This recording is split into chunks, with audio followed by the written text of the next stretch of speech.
Halo semuanya, kembali lagi di Edutif ID. Terima kasih yang sudah mengklik video ini. Jangan lupa like dan subscribe ya untuk membantu channel ini terus berkembang. Pada video kali ini kita akan membahas tes wawasan kebangsaan, khususnya pengamalan Pancasila dalam bentuk analisis implementasi.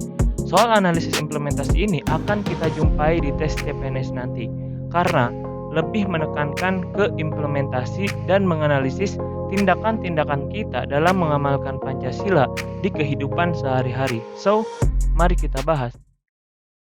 Cukup panjang juga ya soalnya. Mari kita baca. Budi melihat berita di YouTube bahwa telah terjadi banjir bandang di NTT. Banjir bandang tersebut menelan korban jiwa dan mengakibatkan kerusakan berbagai bangunan di lokasi terjadinya bencana.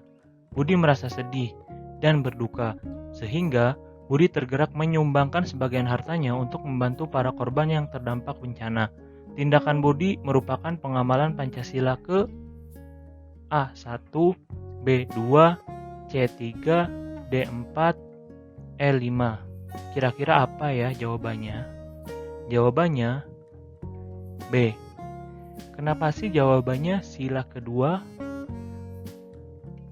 Ketika kita melihat kalimat soal di atas, hal yang pertama kita cari yaitu tindakan Budi. Itu apa? Nah, kalau di sini tindakan Budi itu ada di kalimat terakhir, yaitu Budi tergerak menyumbangkan sebagian hartanya untuk membantu para korban yang terdampak bencana.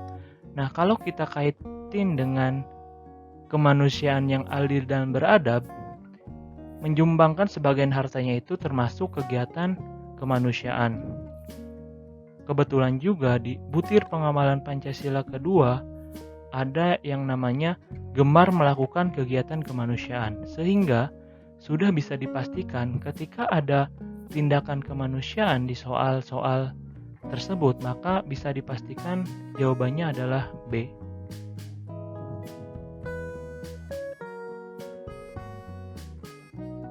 Soal nomor 2. Wow, panjang juga ya soalnya. Mari kita baca. Lala bekerja di salah satu perusahaan X di Jakarta. Lala belum pulang ke kampung halamannya sekitar 1 tahun lebih. Maka dari itu, Lala berencana untuk pulang pada Lebaran tahun ini. Akan tetapi, pada Lebaran tahun ini, pemerintah kembali melarang masyarakat untuk mudik dalam rangka pencegahan penularan virus corona yang masih mengintai hingga saat ini. Kemudian Lala memutuskan untuk tidak mudik karena Lala lebih mementingkan kepentingan bersama daripada egonya sendiri. Karena Lala sadar jika dirinya mudik akan membahayakan keluarga dan masyarakat di kampung halamannya. Tindakan Lala tersebut merupakan pengamalan Pancasila ke A1, B2, C3, D4, E5. Nah, kira-kira apa ya teman-teman jawabannya? Ternyata jawabannya C. Sila ketiga. Kenapa sih bisa sila ketiga?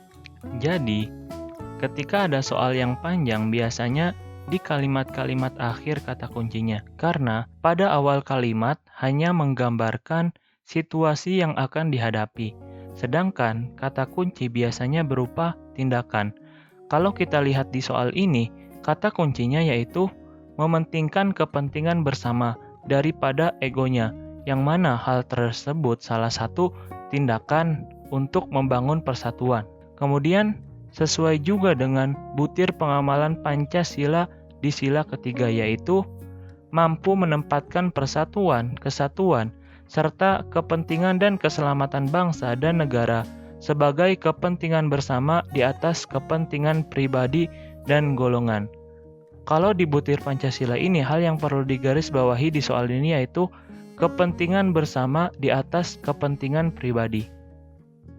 Kemudian lanjut ya ke soal nomor 3. Bapak Toha merupakan RT di kampung Z. Ketika ada permasalahan yang terjadi di wilayahnya, Bapak Toha melakukan diskusi dengan para warga untuk mencari solusi dari permasalahan tersebut. Cerita tersebut merupakan pengamalan Pancasila ke A1, B2, C3, D4, E5. Jawabannya D4.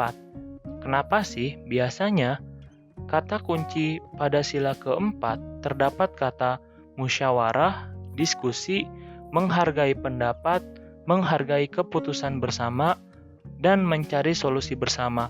Mungkin jika ada yang kurang kata kuncinya bisa ditambahin sendiri ya di kolom komentar. Nah, di soal tersebut terdapat kata-kata diskusi. Hampir bisa dipastikan jawabannya sila keempat. Selain itu, soal tersebut juga sesuai butir Pancasila ketiga, yaitu mengutamakan musyawarah dalam mengambil keputusan untuk kepentingan bersama. Terlihat tindakan dari Bapak RT ini melibatkan warga untuk mencari solusi bersama. Soal nomor 4. Perundungan masih sering kali terjadi di lingkungan sekolah. Hal ini yang mengakibatkan korban mengalami trauma yang berkepanjangan.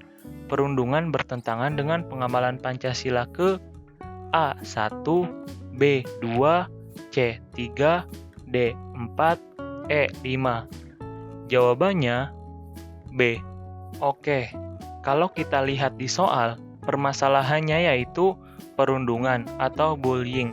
Hal ini tindakan negatif yang mana tidak diperlakukan secara sama dengan manusia biasanya atau lainnya. Kata kuncinya jelas yaitu perundungan, karena perundungan berkaitan erat dengan kemanusiaan dan persamaan sebagai manusia. Seperti yang kita tahu, ketika kata kuncinya berkaitan erat dengan kemanusiaan dan persamaan sebagai manusia, hampir bisa dipastikan jawabannya berkaitan dengan sila kedua, yaitu kemanusiaan yang adil dan beradab. Juga hal itu sesuai dengan butir Pancasila kedua, yaitu mengakui dan memperlakukan manusia sesuai dengan harkat dan martabatnya sebagai makhluk Tuhan yang Maha Esa. Kita lanjut ke soal terakhir ya, nomor 5. Setiap lebaran, keluarga Aldi selalu membuat opor ayam untuk dibagikan ke tetangganya, yang mana lingkungannya beragam, akan tetapi Aldi tetap memberikan kepada siapapun yang berada di dekat rumahnya, tanpa melihat latar belakang tetangganya. Sikap yang ditunjukkan Aldi termasuk pengamalan Pancasila ke A1, B2, C3, D4, E5. Jawabannya B2. Kenapa sih? Kalau kita lihat di sini adanya kerukunan di daerah yang beragam, tanpa memandang latar belakang apapun, sehingga sesuai dengan butir pengamalan Pancasila sila kedua, yaitu mengakui persamaan derajat, persamaan hak, dan kewajiban asasi setiap manusia, tanpa membeda-bedakan suku, keturunan agama, kepercayaan, jenis kelamin, kedudukan sosial, warna kulit, dan sebagainya. Setelah kita membahas tentang analisis pengamalan Pancasila, semoga bermanfaat buat teman-teman. Terima kasih juga yang sudah menonton video ini. Jangan lupa ya, bantu channel ini untuk berkembang semakin meluas manfaatnya. Tidak hanya sampai di teman-teman, tapi orang sekitar teman-teman juga menerima manfaatnya dari channel ini. Semangat menuju CPNS 2021.